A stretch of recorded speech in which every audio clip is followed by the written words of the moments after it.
Hello, welcome one and all to episode 99 of A Stitch in Time. Today is Wednesday, May 8th, 2019. I'm coming to you from the Fraser Valley of British Columbia, where we are enjoying a beautiful, beautiful sunny day. We've had a really nice stretch of warm weather, temps in the mid-20s, which is sort of low 80s for you Fahrenheit people. I've been living in sundresses and bare feet, and it's been just perfect weather. I don't like it when it gets really hot, so this is my kind of weather. I could live like this always. I'm in a little bit of a rush. I have to leave here in about half an hour to go pick up some flower baskets.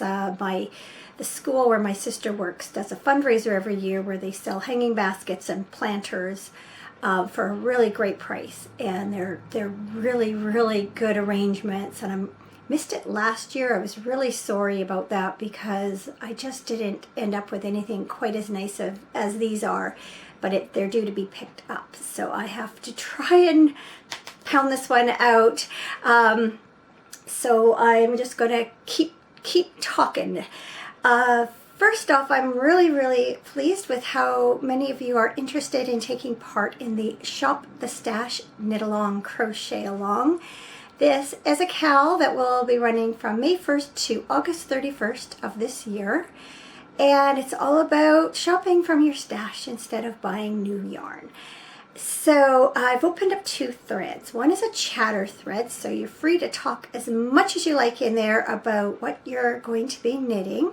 And then I've also opened an FO thread for your finished projects.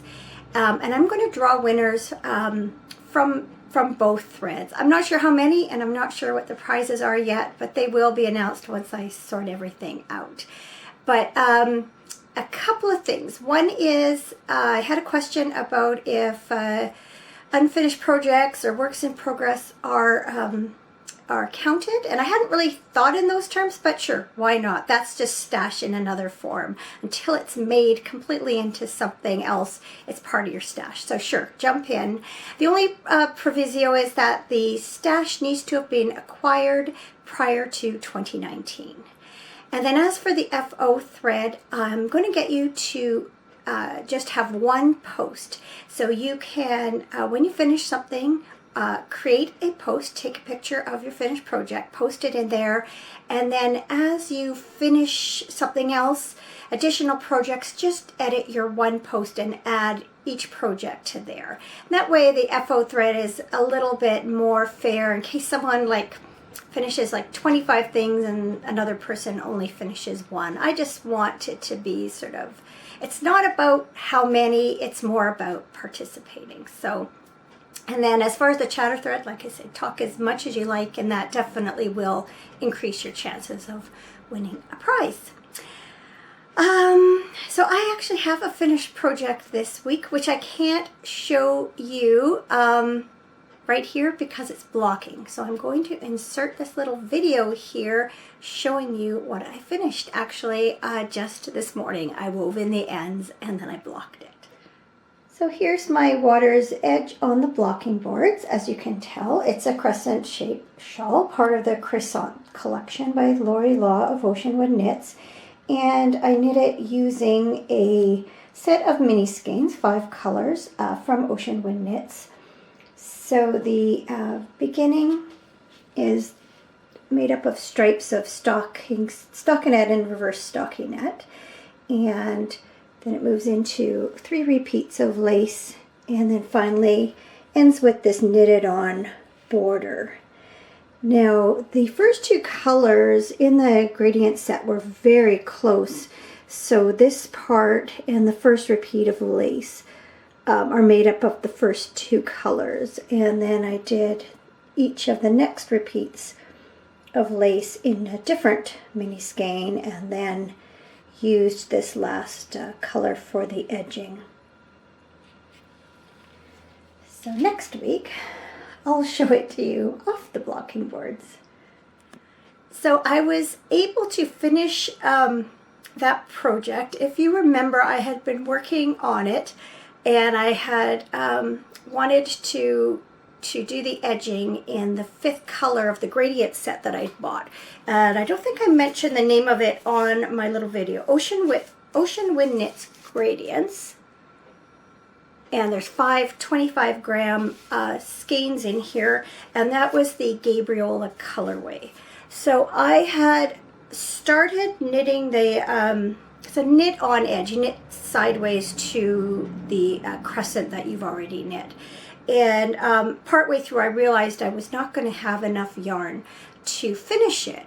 This was the color, the 5th color.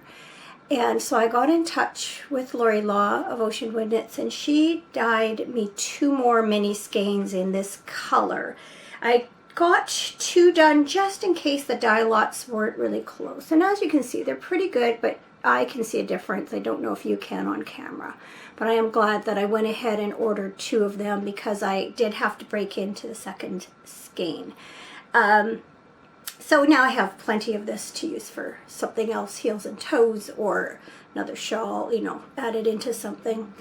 So yeah, so that was I think the first of the Croissant collection that I knit, and I've since knit Evenings in Provence and Dusky Wing. There still are 3 other shawls in that collection, but I think I'm going to take a bit of a break from it for now. So I have not been knitting on very much this week. I did manage to do a fair bit on my, what I'm calling my Elbe socks, because I cannot pronounce the full name of this yarn. So I'm just looking for the label. Usually I'm really good and pull them all out before I start recording. There we go. So they're knit from Opal Shafpate 7 collection, and it's color 8904 Albwunderung. That's my terrible German accent. That's what the socks will look like. And I have got them both basically at the same point. Oh, just dropped one of the skeins on the floor. So I've done the whole leg. So I've got my needle stuck in so I won't lose my row counter. When I do my decreases for my gusset, I like to keep a row counter on my needle, and I put it to row 1 for the row that I decrease, and then I put it to row 2 for the round that I knit plain, and that just means every time I come up to it I don't have to think about whether it's a decrease round or not. In any case, I did the leg, traditional heel flap, and I have picked up for the gusset and just basically started it. And I did a little bit of yarn management. I didn't cut the yarn or anything. Oh, I'll be right back. You can hear my phone's ringing. Sorry about that. Where were we? Yes, so I have, I did a little bit of yarn management. And what I mean by that, I didn't end up cutting the yarn, but originally I had knit the leg to just before this gray stripe. And then I did the heel flap and heel turn. And if I was going to pick up for the gusset, then I would have just had a little bit of the purple, like a stripe or 2 of this purple before it went into this gray again. So what I ended up doing is taking that back out, knitting the leg a few more rows till I got to the end of this gray. Then I did the heel flap and gusset, and when I finished the heel flap and heel turn, and when I finished that I was back to gray again, and so it gives a nice flow into the next color. So the next color, it's basically going to repeat this stripe, but it'll just be more pleasing to the eye. So that's how those are coming. So I've got this one done, and as I mentioned, I have the second one at exactly, or pretty well exactly, the same place. Love how this yarn's knitting up. I think the colors are really pretty. So had a fair bit of travel time to work on those over the weekend on the way up and back to the cabin. And actually I didn't even touch them once we were there. So I did do the heel flaps and heel turns and gusset stitches once we got home, but I got pretty well up to that point in the car on the way home. Just gonna take a sip here. So the last project I have to show you, and I really haven't worked a lot on it, but I did want to mention something about it. So it's Light Ease by Alicia Plummer. And I am knitting it from this yarn is the Yoke Sweet Georgia Yarns Tough Love Sock in the Dusk colorway. And also from Ancient Arts Socknado in the Tea and Biscuits colorway. So there's the label if you care.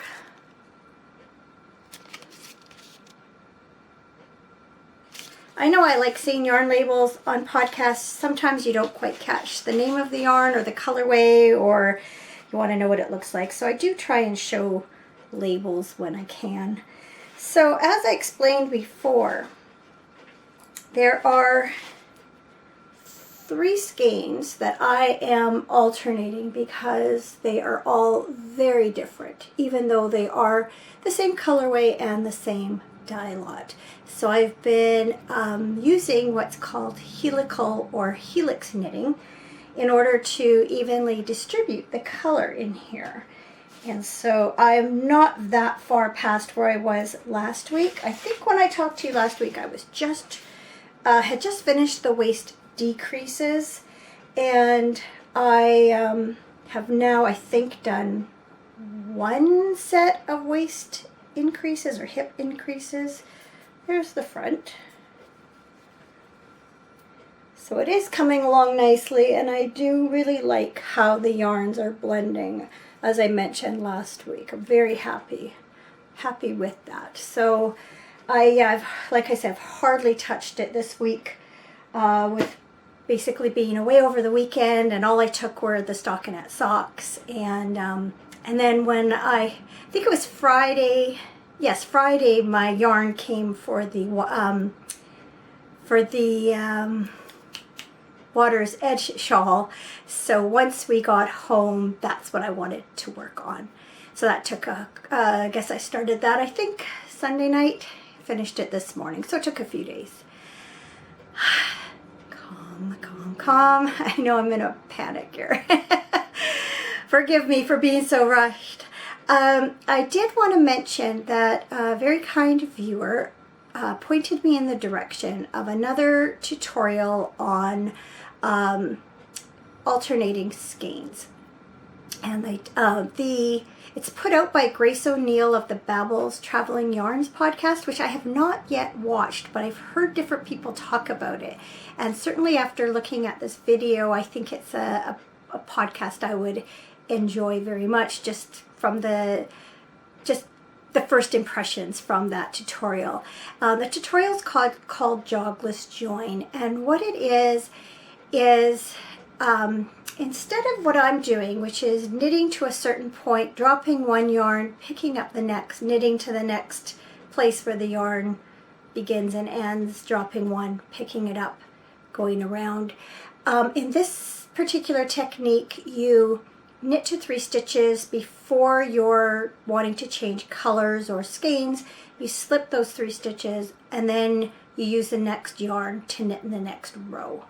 And I actually saw a similar tutorial about that on Carol Feller's blog or store page or something like that. My only thing is I can't figure out how or if you can make this work with 3 or more skeins of yarn. But I am definitely going to try it next time I am trying to alternate 2 skeins of yarn. The viewer, I'm sorry, you know who you are, and I just don't want to butcher your name, so I'm not going to even try and pronounce it. But thank you for providing that link. I will put it in the show notes. But she said she used it and had no visible line where she changed yarn. So I'm definitely going to give it a try the next time I have to alternate skeins, or maybe when I do something with 1 row stripes. So I'll point you in that direction. So as I mentioned, on Friday I got it was a very nice mail day. I got my package from Ocean Wind Knits. So in addition to the extra yarn I needed for the Water's Edge shawl, I got my April edition, is that the right word? April set, or April edition, there's another word I'm sure. Anyway, for my group of 7 yarn club. And spoiler alert, if you have ordered it and haven't yet received it, look away, because I'm going to show it off and talk about it for the next few minutes. So fair warning, here it comes. So this, take the little card out.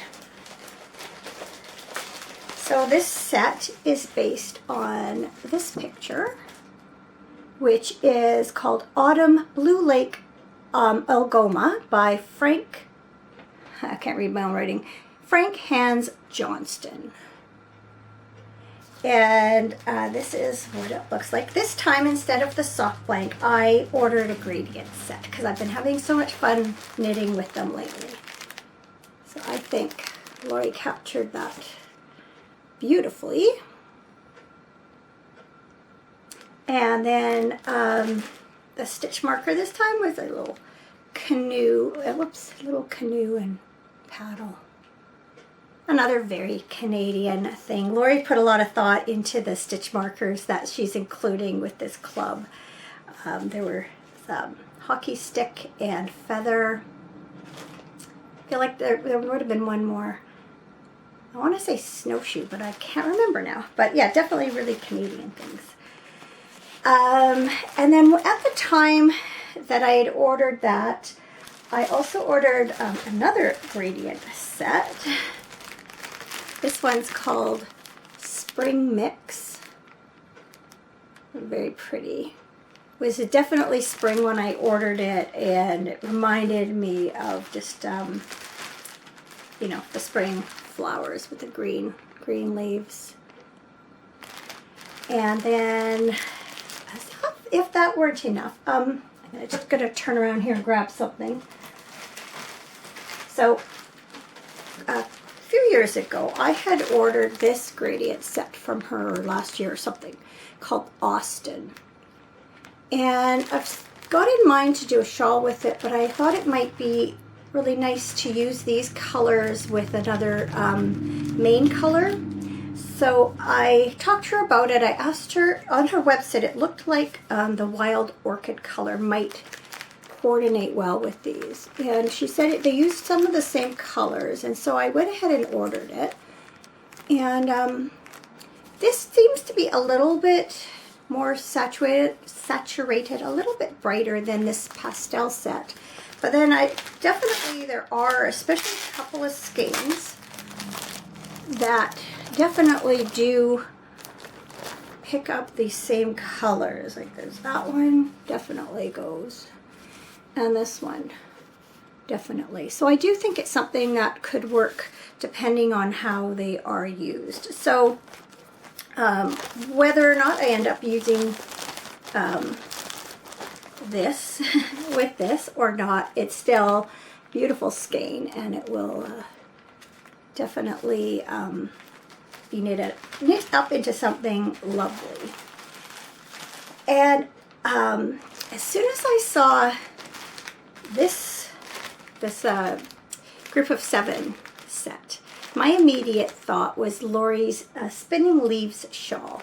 And I realized what I'd forgotten to tell you is a couple of weeks ago I got notified that I'd won a couple of patterns from participating in her Downtown Mystery Sock knit along. And so I chose Spinning Leaves. She knitted originally in lace weight hand-dyed yarn. There's a picture of Lori right there. And I just thought it would look really pretty in that. Now I don't have enough yarn to do the whole thing as written, and I thought maybe this other yarn might coordinate, but I think it's a different composition. I think this one is, yeah, it's merino nylon, whereas the other is just merino, but that may or may not be an issue. It certainly, I think, would complement it. But also I just thought a smaller shawl would be fine too, because I really do like this sort of 100 to 125 gram kind of size shawl. Pardon me. And then I also picked out Raven's Fire. And again, you can see she had done it as a gradient. I think there's a picture of more or less the whole thing here. So perhaps I will use a gradient for it. Maybe this one, or who knows. I have a few others from other companies too. Or I might just knit it all in one. Don't know. We'll see. Not sure when those will get cast on either. It certainly wouldn't qualify for shopping my stash because I've had these yarns less than a week. What else did I want to talk about? Oh, speaking of shawls, what's up and coming is the Shawl Society 4 by Helen Stewart, or Curious Handmade. It went on sale, I think it was Saturday. I was at my mom's, still had internet. We hadn't gone out to the cabin yet, so I immediately purchased it. And the first pattern is going to be released May 16th, so I'm looking forward to that. I still haven't knit all of them from I think I knit them all from the first collection. Definitely have not knit them all from the second or third. But that's okay.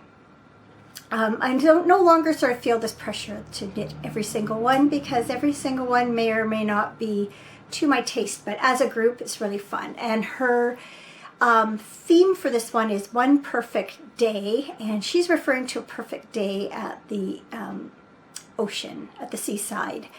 For me, a perfect day is up at our cabin, and so while her designs may conjure up things associated with the seashore or the ocean, I may sort of think in terms of colors as far as something that's more reflective of where our cabin is, but maybe not. I think it'll just depend on the design itself.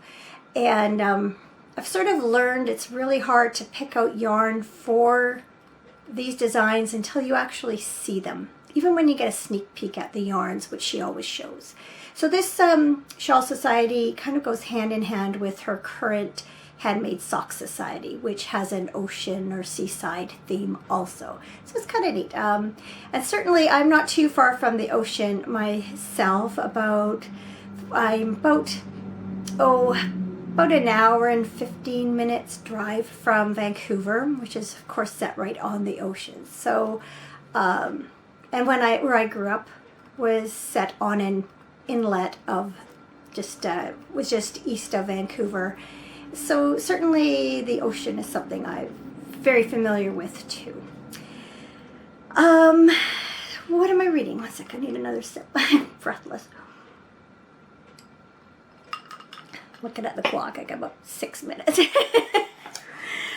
Taken at the Flood by Agatha Christie. You can tell this is a really, really old book. Look at the ad on the back. Isn't that awesome? I'm just seeing pounds. See, I don't even know how this really would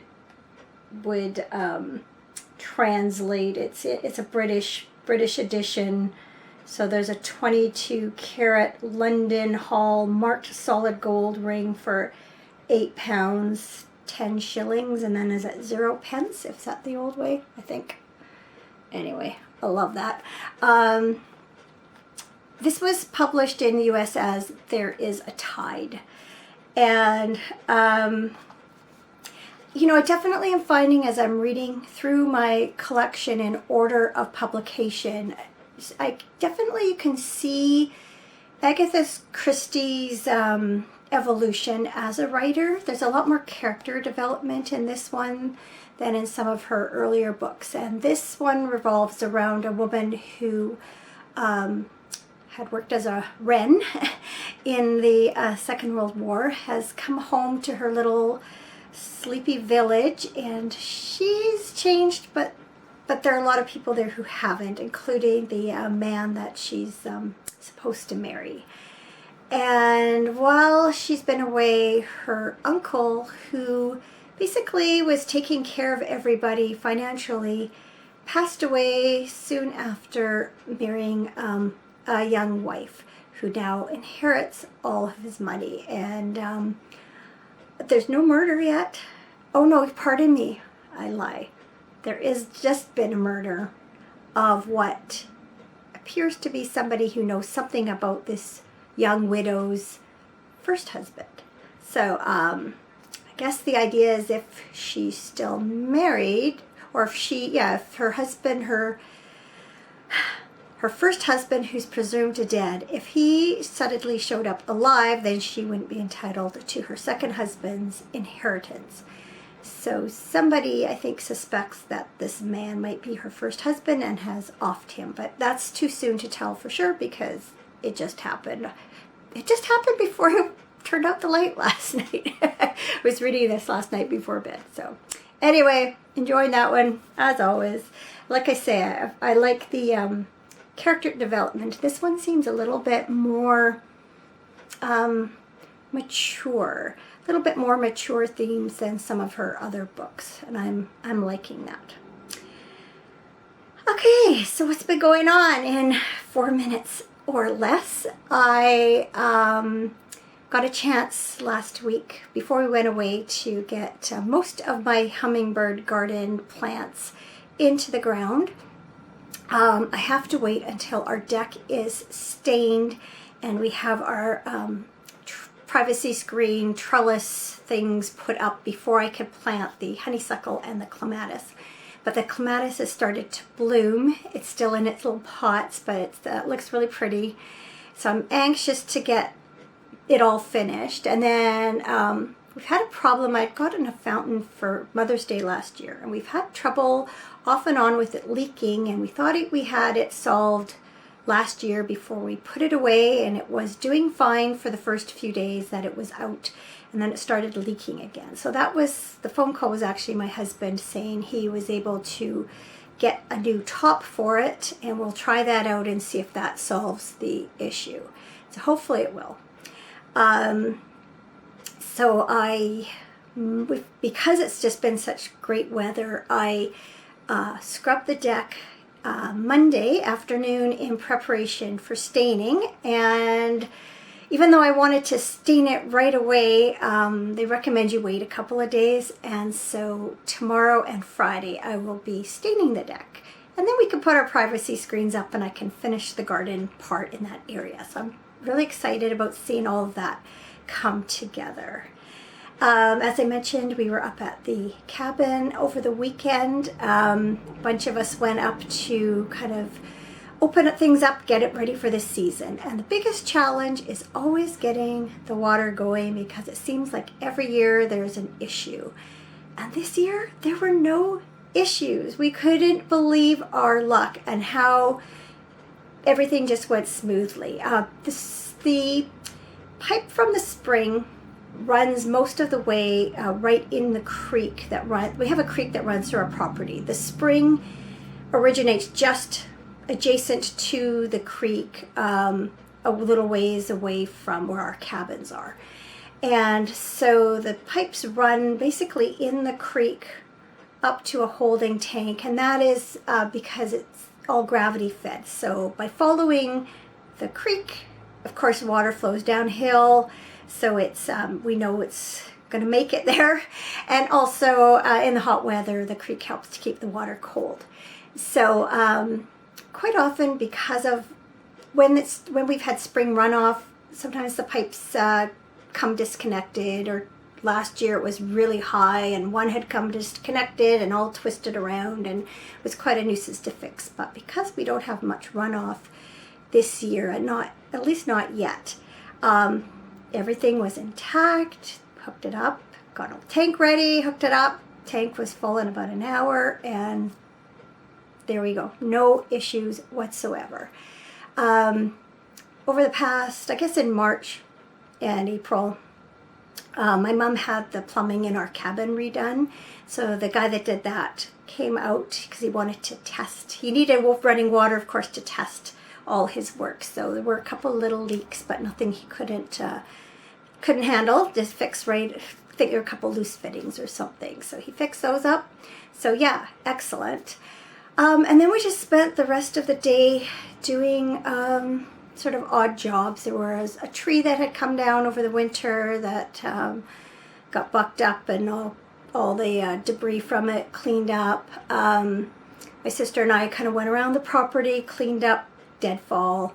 There's always sticks and twigs and branches that come down, pine cones, tons of pine cones. And some of the guys cleaned the gutters, and someone else was building a new box for where our main drain for our water is, because it had kind of rotted and collapsed in on itself. So everyone was busy. And then we went into town Saturday night for dinner. We hadn't planned to cook anything just in case there was no water yet. And then we all left kind of mid-morning Sunday. So quick trip up, but got everything done. We got a ton done. It's amazing when you have that many people how much work can get done in a short space of time. So yeah, that was great. Let's see what else. Yes, I'm heading back to Victoria on Saturday morning with my husband Cameron. His mom's not been real well for the last week or so. She's been in the hospital, and she's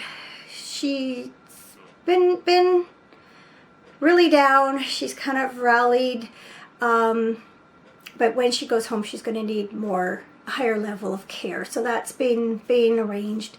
So not sure exactly when she's going to get out. So we thought we would go over and relieve some pressure on Cameron's. His one brother has been there all week, but then he and his wife have gone away. So the other brothers come down to help watch their cats and, be there for their mom. So we're going to go spend a few days, kind of let him not have to be at the hospital every day, and just do what we can to facilitate things. So we'll leave Saturday morning, come back Monday. So not a really long trip, but kind of necessary. So yeah, trying to get everything done before then. I'm really hoping, I should be able to get the deck done Thursday, Friday. The woman at the paint store said, if you can't do it 2 days back to back, don't do it. So it has to get done. But I don't anticipate any trouble there. So I didn't even think of something good for this week. Something good is I got this thing in with only going over 5 minutes in my time. So I'm going to say goodbye. I'm going to get this uploading to my computer while I'm gone. And I don't know, with my mother-in-law's situation such, I don't know where life's going to take me for the next little bit. So hopefully I'll be back to talk to you again next week. If not, I'll see you when I see you. Please continue to take part in the Shop Your Stash or Shop the Stash Cal. Pop by, show us what you're going to be working on. And if you get in touch with me, I will try and get back to you right away. But again, life's a little uncertain right now, so I don't know if and when that'll happen. But know that I read things, and I always appreciate hearing from you. So take care till I see you again.